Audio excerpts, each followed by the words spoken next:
Here you go, my king and my princess. My King Kong. My King Kong. My King Kong.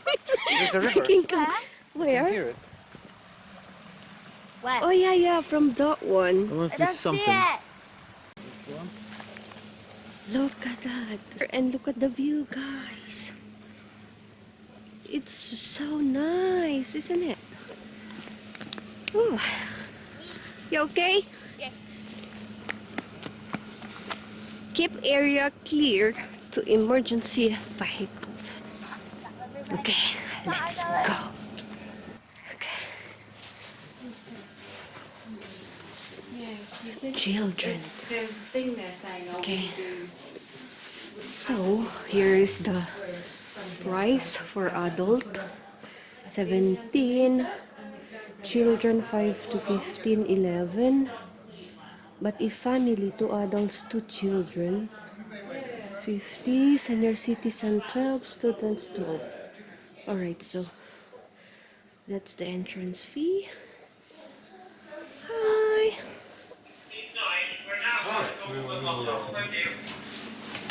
That was actually good timing. The Okay. tour starts in 10 minutes.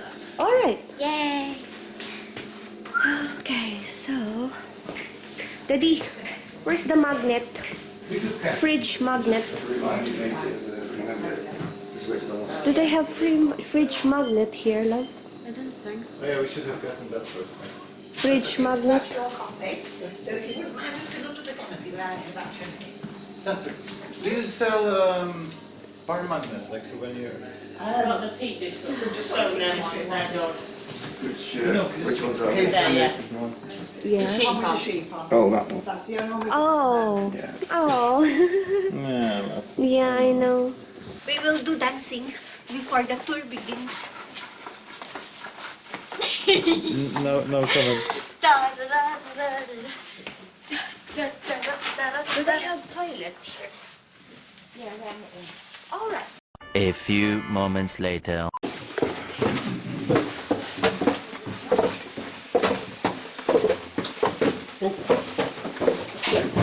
A couple of little drips just here, but if you get through them quickly, then no more after that. And mind your heads just on this low ceiling.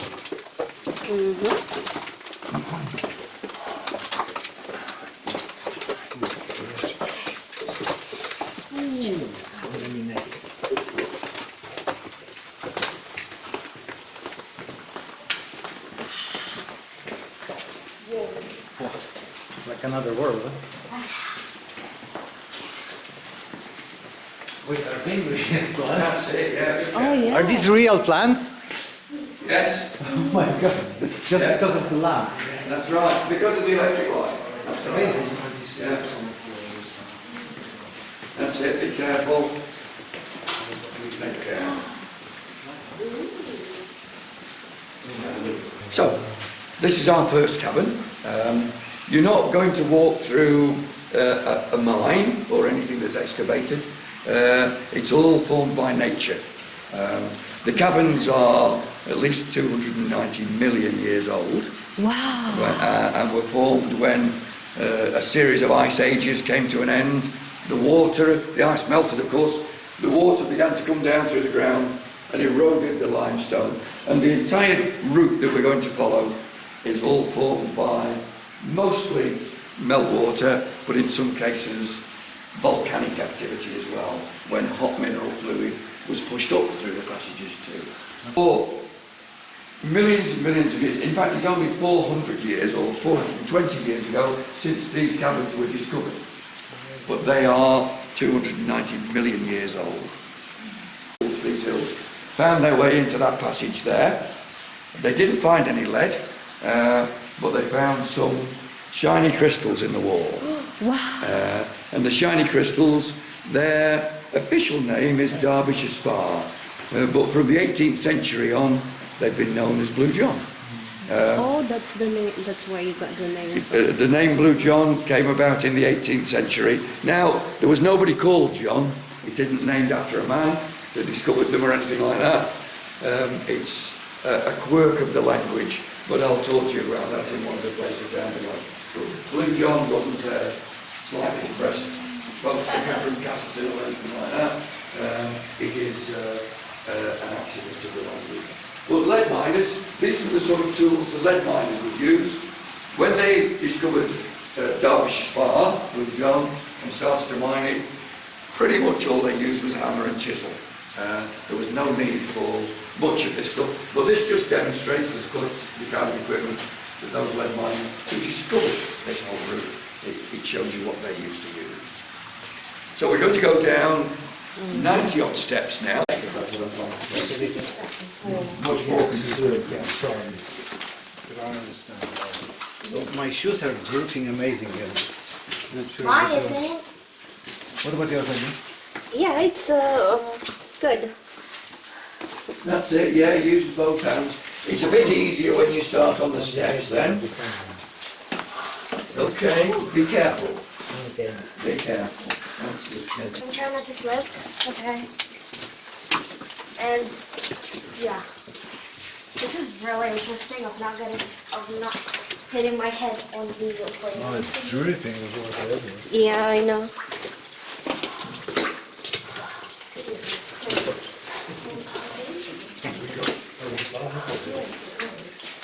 Okay.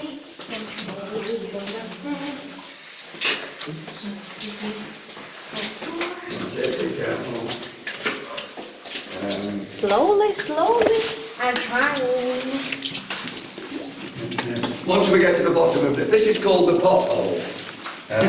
Once we get to the bottom of this, the way is simpler, easier to follow. So maybe you're going in a butthole right now? You know what now? Butthole. Butthole right now? Yeah, we're in a pothole right now.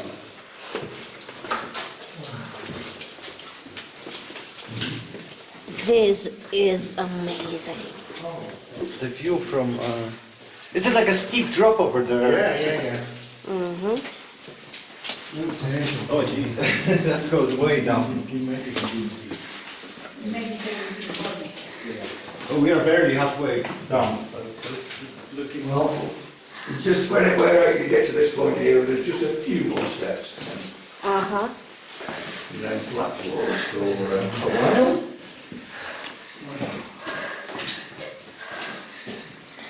You okay, my love? Drink water? I'm not gonna drink anything, okay? I'm having a heart attack. Carefully not slipping. Oh, it will be a tiresome journey back. won't it? Well, yeah, we'll need to get somebody to help us if that's the case. There we go. And then, these are the last few here. Oh, great. Oh, look at this leg. Oh, Did you not see that? I'll talk to you about the plants when we get a bit further. I think this is where you were looking down from. Really? I mean, Okay, that's it. Come on, let's keep together because we've got to. There's another tour going to make their way up the steps shortly. Mm-hmm. Mind your heads here. Mom, we're not good for you, not sure.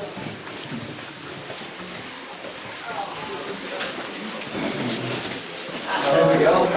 Our boat. Five of us. With the cabin here. This is a small cabin because the limestone here is mixed with a lot of phosphorus, and these phosphorus made the rock harder, so it wasn't eroded away as much as other areas of limestone on the top. So water would have poured down the route that we've just come down. It would have also come down from up here, and when the two flows met, it formed this little cavern. They did find more examples of Derbyshire spar, some steps there, but that particular route is closed now because the stone is worked out. There is no more precious stone up in that area. It was even more unique than the stone itself, which is totally unique to this hill. The stuff they found up here was pink, coloured by probably the manganese deposits in the hill.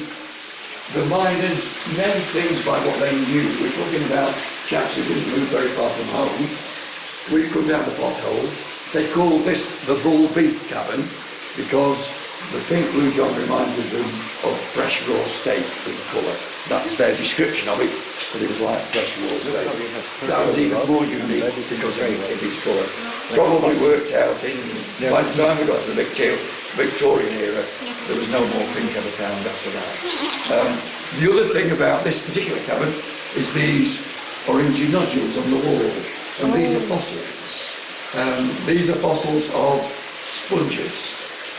Sponges that lived at the bottom of shallow subtropical lagoons about 500 million years ago. That's when these creatures existed. Sponges still exist, of course, to this day, and they live in the same environment that these sponges lived in. When these sponges were alive, where we're standing now was a shallow subtropical lagoon. Because where we're standing now used to be around about what we now call North Africa. But once the land masses started to spread out and move across the planet, the British Isles migrated from what we now call North Africa up to where it is now. But at the time these creatures lived, this was a shallow subtropical lagoon, so the water was warm, and that's the kind of environment they thrived in. See the first layer about there? That's probably about 550 million years, 500 million, and of course it was a shallow subtropical lagoon for an awful long time. As you can see, this represents an awful long time in history, and we don't know how far up in the rocks the fossils go, but sponges were the dominant life form, but just about the only life form at that time. Sponges, of course, were the first animals that lived on Earth. Even though they lived in underwater, they were animals, they were sea creatures. So we're all vaguely related to these things somewhere back along the way. Let's go a bit further. Careful of your heads. Just here, you can see, again, more fossils in the walls of the sponges there, so it's obviously a very good spot for them at that time. There's a little narrow passage, a few metres long here. The miners called this the Narrows. So, again, careful of your head and shoulders going through this bit. But once we get through it, I won't be telling you to mind your head for a while. If you'd like to go up into here, there we go, walk on up. Wow! Of course, that's it, you can walk on up in there. Gosh! Oh my! Just be careful of your head there, there's a bit of a rock there that comes down. I know. Well, mine's a bit like a few drips just on this corner here, but our one's inside. We don't really have stalactites in here. There is the other one, there's a tiny one there, and I guess if you go back in another 250,000 years or something, it might be a bit bigger. What we've got is lots of this stuff. These white deposits on walls are calcium carbonate, and it's called flowstone. F-L-O-W, flowstone. The same material as stalactites are made from, but because our water runs on the walls, rather than continuously dripping from above, we get these deposits. You mentioned the bits of greenery above. You can see some moss and ferns there. The only reason that we have any life in these caverns at all is because of the electric light. Spores that have stuck to the wall for who knows how many years, once they put the first decent lighting system in the early 1960s, then they started to see growth of moss and ferns. But there was no life until at that time. As I say, the spores would have been there, but nothing growing. So the limestone was all eroded out of here. It left very, very visible deposits of iron oxide, manganese. You'll see dark stains in the floodstone here. That's likely to be oil, because we have shale in the hills, so the oil has leached out and come down as well. Odd little yellowy bands and things like that. Sulphur deposits, but that was probably pushed up from volcanic activity. But anyway, the whole thing all mixed together and made all of these different colours in the flowstone. And of course, all those minerals are also what's responsible for the colour of the Derbyshire spar, or blue john, as it became called in the 18th. And that water is constantly seeping through the... Constantly seeping through. It never really dries up. even when it's very dry on the surface, we've always got a trickle or two down here. So the early miners that came down were aware of much more of these deposits. They would have explored here. They never got to see it as the way we did. Again, they were guys who were born, lived and died in and around here. So their experience was quite narrow, if you like, of the world. And they tended to call the areas by what they knew. They called that the pothole. Obviously, they called the little cavern the bull beef cavern because the colour of the crystals reminded them of raw steak. They called this the cavern with lots of miners' snot on the wall because that deposit there reminded them of that. You remember you talking about men who spent many, many hours a day working in cold and wet environments. So this looked fairly familiar to them from that point of view. But it's much, much older than anything they've left behind.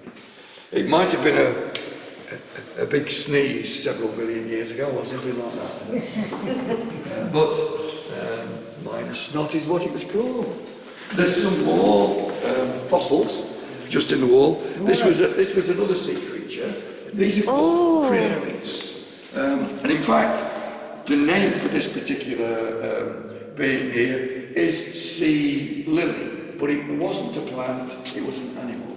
It was called sea lily. The things that you look at that look like a bolt or a screw was actually the stem of the creature, and it stood up in the water. You remember we're talking about something that lived in water. It stood up and it had almost like a tulip shape on the top, the historians tell us. And that gathered whatever nourishment it could from the water as it flowed past. So the round deposits you see are actually the stems in cross-section. They just fell down there, higgledy-piggledy. But when the early miners, sometimes superstitious people and things like that, they thought these little round deposits like this were where the little people had hidden their money. Yeah. And they call that fairy money. I'll show you a lovely band of it as we come back up. You can perhaps understand why they said that. Let's look at some more flagstone. So we've got lots and lots of flagstone here. Now, this they called the crystallised waterfall or the frozen cataract because of the way the deposits have clung to the wall. So all the limestone was washed out of here, leaving the iron oxide, sandstone deposits and things. But the plumstone, of course, has run down it and made these wonderful designs and patterns all the way down the wall. And in some places, like here, of course, it's picked up some of the colours as well. And the minerals I talked about before. So orange, iron oxide, purple manganese, odd bits of sulphurous deposits in the yellow there and things like that. Calcite is the very bright stuff. But the frozen waterfall or icy cataract, whichever which you prefer, as they call this here. I said we don't really do stalactites in here, but we have got a few. Way up in the cabin roof, very old, no life in those, no water drips from those. So they formed, who knows how long ago, but they're not going to get any bigger than that. And as you can see, made from the iron oxide coloured rock, so that's why they're darker. More often than not, stalactites are white or cream or something like that, because of their calcium carbonate deposits. Another staircase, here we are, at the top of this. Walk down this side, stay on this side here, and use the rail all the way down, because the surfaces are wet all the way down here. And of course, the other thing to be aware of, no two steps are the same depth, so that can sometimes catch you out. So please be careful.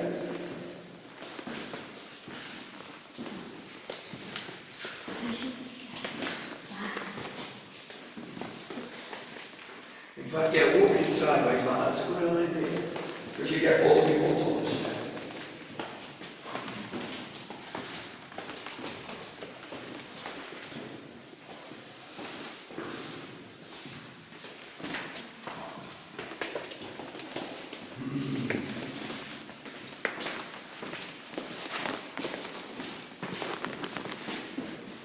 Same types of step down to where I'm standing, and then a shallow series of steps here. That can sometimes catch you out as well, so be careful.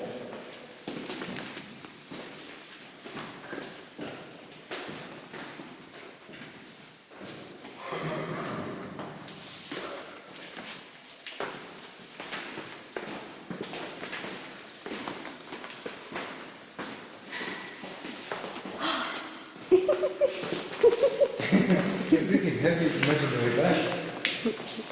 Hello, I'm having a bad. You went well, be careful.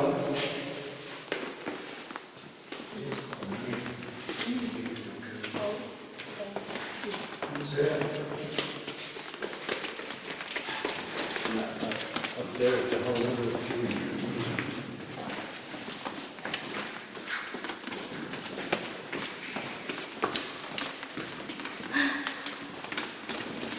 I've been walking inside the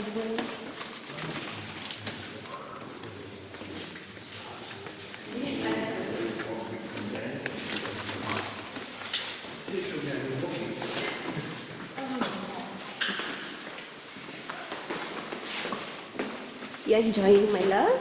No. I am. I am, but my legs hurt, but it's fun, it's worth it. Yeah, exercise na. I've been exercising for a long time. That's it, we walk around that side. Tell you what keeps you blind.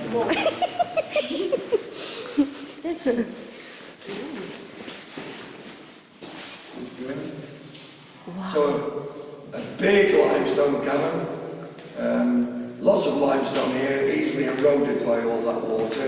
But of course, because we've come through what was harder rock and a narrow space in the rock there, it would have accelerated the flow and thus caused these depressions in the falls here. The other thing he did, that speed water, was he got into a crack that was in the limestone here, flowed around, but it actually flowed around behind this rock until eventually it eroded it, and it dropped off the wall and sat there.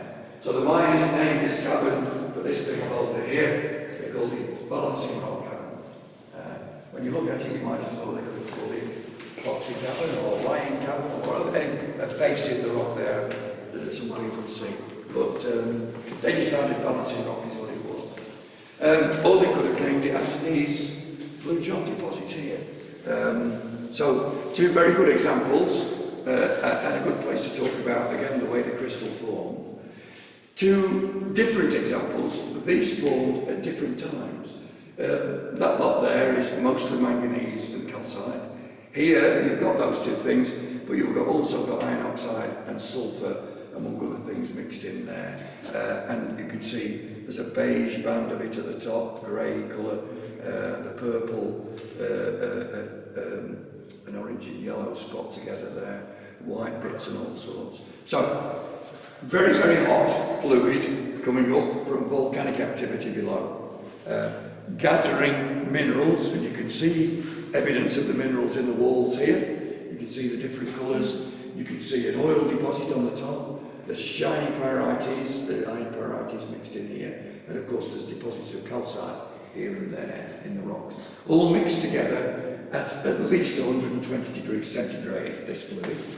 When that fluid went into the cracks in the rock, it crystallised the limestone, and of course as it cooled and dried, it left these wonderful multicoloured crystals behind it. So that's how they formed. Sometime after, but not long after the formation of the caverns, because it forms in cracks in the rock, it must have happened after the caverns were open like this. But probably between 220 and 250 million years ago, when that volcanic activity was pushing that hot fluid up here. And it was very random, you know. That happened on one occasion, that happened on another, because as you can see, there's a different mixture of minerals in those two there. And it happened at this level, it happened at the one below, but not the one below. And as we go up, various places where the crystals were found, but some levels where it wasn't. Some levels where big deposits were found, pink crystals on that particular floor, others not at all. It happened in this cavern, these caverns, and Tree Cliff Cavern further down the hill. Those are the only two places in the world where blue johnstone is found. The white fluorite that forms, if this is just been hot water, is found all over the place. But the only place they found the stones in this colour is here, in this hill. Let's go down a bit further. Be careful that's there. The surface here, as you can see, looks dry, but it can still be slippery, so please be careful. Carry on.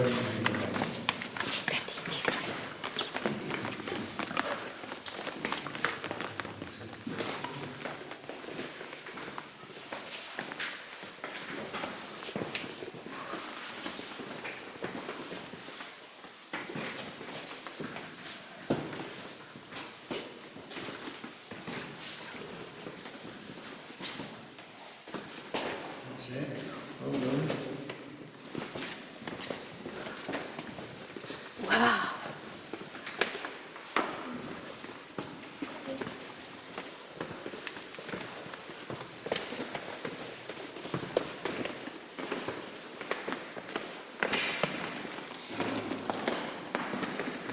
that corner over there, look over the rail, you'll see a lot of blue john in the right-hand wall. If you look to the left, you'll see mostly the white fluorite. So what happened on the right hand of that little cavern was hot mineral fluid going into the cracks. What happened on the left hand was just very hot water. Look at those crystals. Oh, yeah. A bigger cavern still than the one we saw, formed by two flows of water. One would come down the way that we come, another one would come out that way. When the two got together, we turned this into a big whirlpool full of boulders and rocks and things like that. And you can see what that did to the walls in here at that time. This town is named after an event that took place here in the late 18th century. It probably had a name before that, I don't know what that was. But it's called the Lord Mulgrave's Dining Room because in the late 18th century a member of the House of Lords visited here, a member of the English aristocracy. There's still an estate with his name up in North East Yorkshire near the town of Whitby. He came to visit here and spent some time at the mines. Then they showed him the whole place in its entirety over a 3-day period. And at the end of 3 days, he threw a banquet for them to thank them for that. And he threw that banquet in this very chamber. Lit with hundreds and hundreds of candles. I don't know whether it was a golden or a hot one, but they were very, very pleased. They said that they were fed right royally by the Lord Mulgrave. And they were so full of delight, so influenced by his visit, that they called this the Lord Mulgrave's Garden. The name Blue John also arrived in the 18th century. Nothing to do with Mulgrave. A lot to do with some French jewellers who'd seen the stones from here, the crystals, and they sent their own miners here to dig for stones which had particular colours. They were interested in blue stones with yellow highlights. So, anybody know the French words for blue and yellow?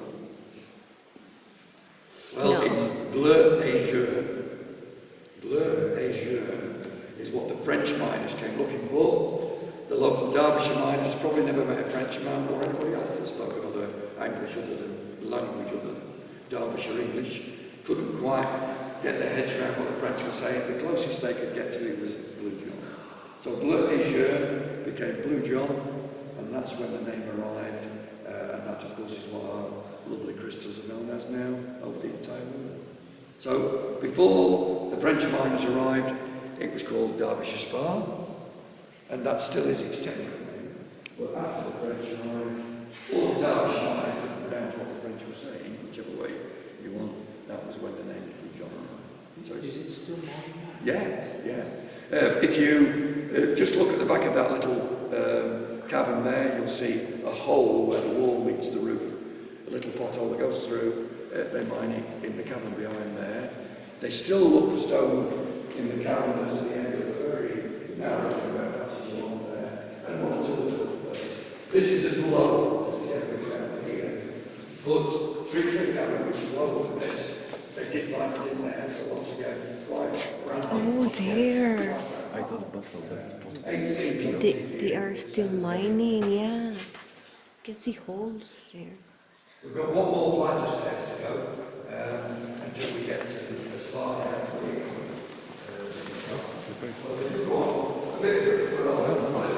This one is worth it. Yeah. Cannot compare. Ay, bakla. Yeah, it is much more slippery here than... This is slippery, and as we go to the left round here, the surfaces are wet again. So be careful. I saw you take your coat off, but you might want your hood up just going around this corner because it sprinkles down a bit. Yeah. I don't have my heart. Only for a second, but there's a little waterfall around this corner. Which of course makes the surfaces wet, so be careful.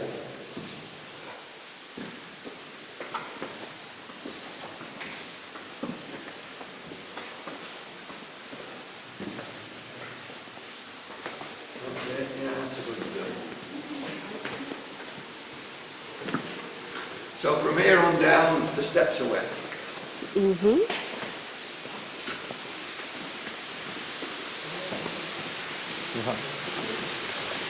Nice. Wow. Waterfall.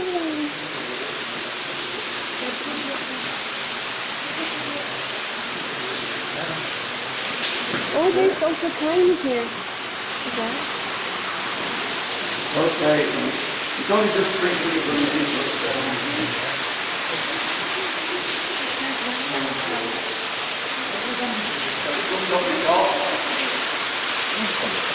Down into there.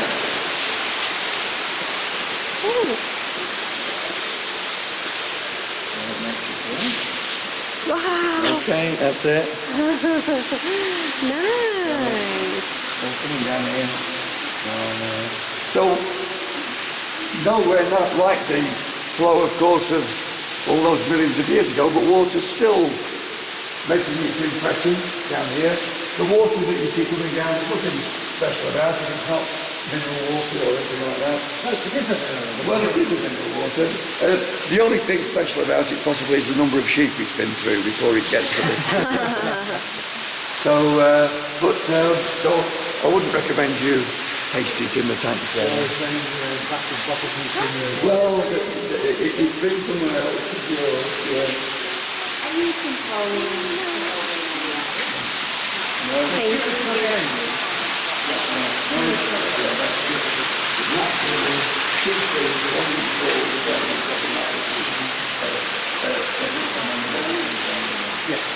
No, we're not. But even in the very dry summer that we've had, that's always trickled a bit into, it's not, well, it is, certainly when you get to this level, about 4 is the lowest bit. Occasionally it's been recorded around that area, but like I say, it's about 5, maybe 5. Okay, so where you're standing to that dome shape there is 60 metres. The geologists then tell us that that dome shape is 40 metres on the ground.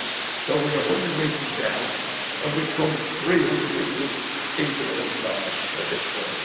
As I say, I think the temperature is probably about 5 or 6 today. So this is the tallest cavern by far.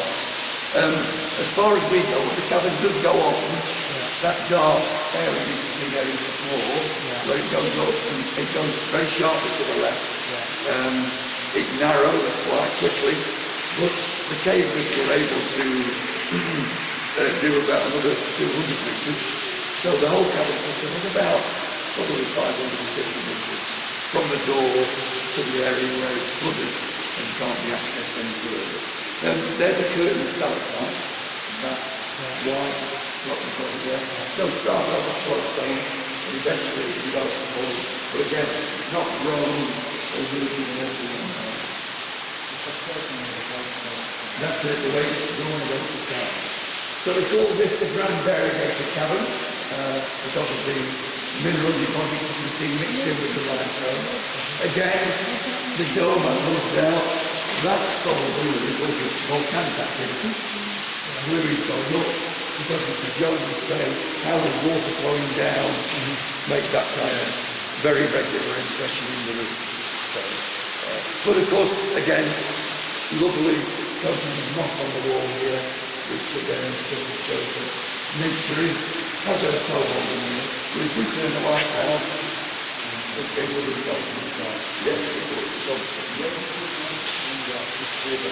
it goes down into the streams in the Cavern below, which then feeds into bigger rivers, and it actually ends up in the North Sea. I don't know the name, because it goes into a number of streams that form the river, but I don't know the name, I'm sorry. But it's definitely going east all the time.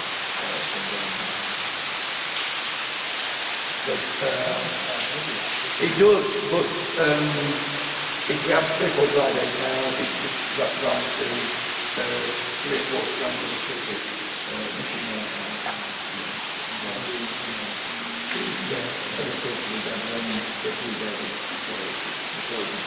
So it flows pretty much for most of the winter, quite a lot. So they never stop. But,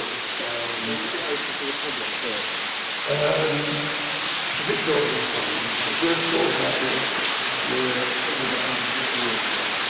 I think the Victorians are very good.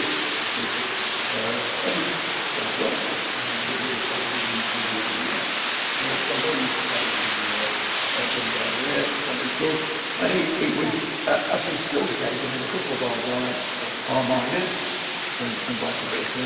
But in the early days, it would have been something that the miners supplemented their income with by giving tours to Victorian families that came to visit this part of Granby.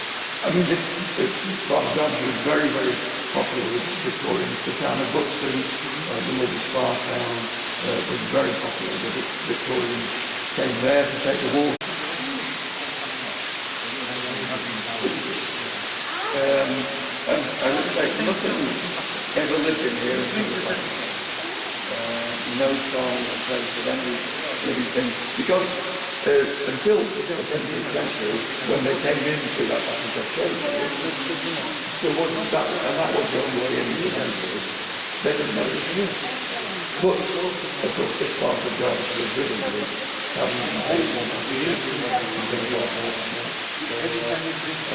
no living thing.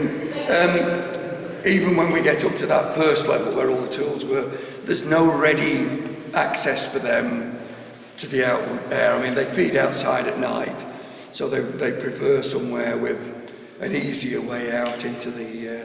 and of course, there's a constant flow of people in and around here, which might disturb them, but no, we've no evidence of, other than the plants that you see, no evidence of anything ever having lived. So it's opaque passages that probably stop. That's it, at the top. So no, they do in other caves around here, and of course you'll see lots of dilapidated buildings in the fields as you go past, all limestone with grey slate roofs, which aren't really used nowadays for anything. They would have been used by the farmers in hundreds of years ago. Often you'll find a bat colony in those because they're not disturbed by anything. Nobody goes in there, and of course they can get out at night and get into the wooded areas and around about to feed on the insects that they like. But no, never anything in here. No, tiny little passage that goes nowhere, promise. Mind your heads here again.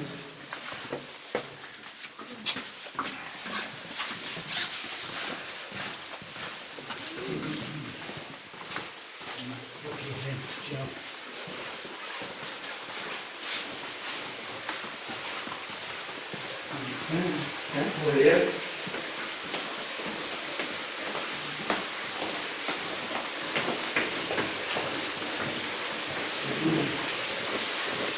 I don't think there should be anybody wanting to go down, but we'll just use the lights just in case, you never know.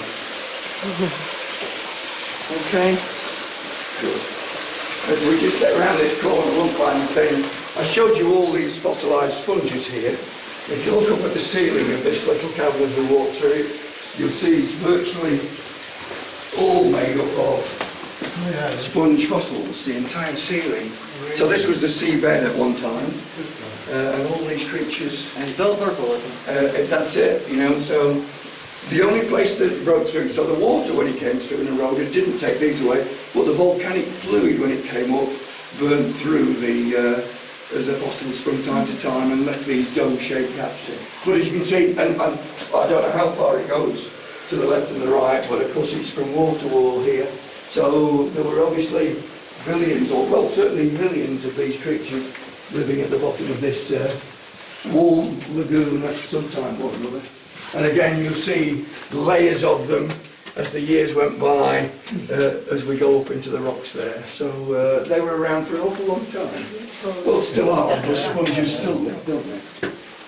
As do crinoids, they still find those living in some parts of the world.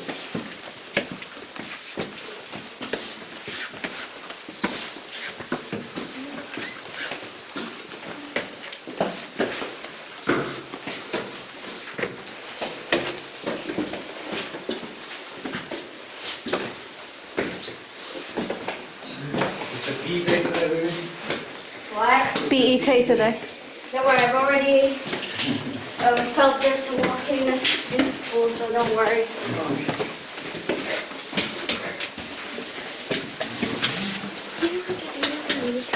Oh my god. Something sexy because of it. That's it. Good. Hi. Yeah, good show. Well done. It's just, This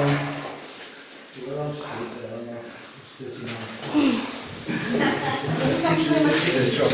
There's a just drop. get a look down the shaft. Drop straight down and we looked at it from the bottom. Just have a look now. That's straight down. Yeah, halfway up the pothole now. No, you're doing a great job, don't worry. Yeah, so when we get around this next corner, you can almost see the light at the end of the tunnel.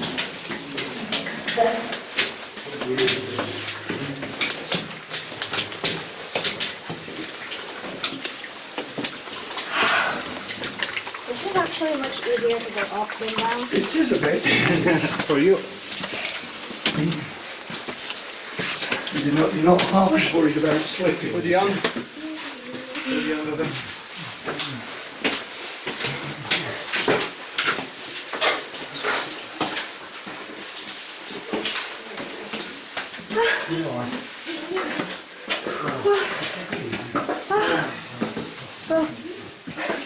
Oh my god.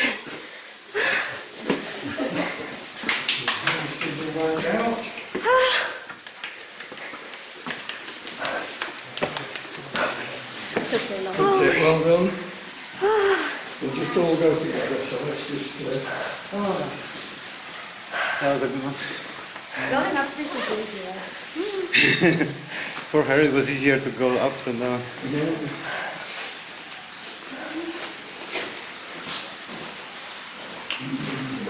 Very nice, very nice. Much more impressive than we thought it would be. Well, I'm glad to hear To see the that. height of It is amazing, isn't it? It's the most incredible place. Oh yeah. If you've had a great time, my name's George. If it wasn't quite so good, my name's Bill. And if you'd like to show your appreciation for the guys, there's a little box there.